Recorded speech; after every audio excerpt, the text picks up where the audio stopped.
Samantala, nagsagawa naman ng protesta ang grupong Kadamay sa Commonwealth Avenue sa Quezon City ukol sa kawalan umano ng pabahay para sa mga urban poor.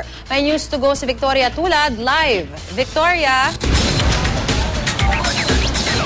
Maris, ngayong anibersaryo nga ng kaarawan ni Gat Andres Bonifacio. Nagsagawa rin ng sariling kilos protesta ang grupong Kadamay dito sa tapat ng NHA o ng National Housing Authority sa kahabaan ng Commonwealth Avenue sa Quezon City.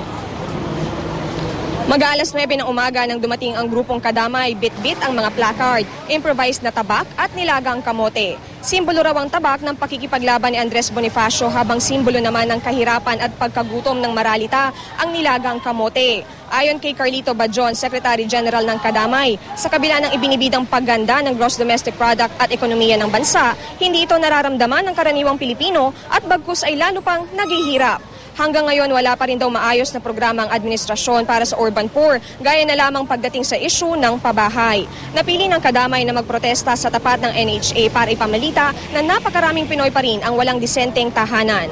Sa kasalukuyang sitwasyon ng bansa, walang duda na nalimot na rin daw ang mga ipinaglaban noon ni Gat Andres Bonifacio. Nabaliwala po, gawa na kung titingnan natin, tuloy-tuloy na naghihirap ang mga mamamayan. Hindi nagtagumpay yung kanyang mga adhikain dala sa mapanlinlang o pagpasok ng mga mapagkunwaring namumuno ng ating bayan para doon sa pag-unlad. Maris, matapos rito sa NHA ay tutungo ang Kadamay sa Orthopedic Center para kondenahin ang pagbebenta ng mga government hospital dahil ang mahihirap na naman daw ang maapektuhan ng naturang privatization. Mula roon, magmamarcha sila patungong US Embassy at sa Menjola kung saan makakasama nila ang ibang mga grupong nagkikilos protesta ngayong ika-149 na kaarawan ni Gat Andres Bonifacio.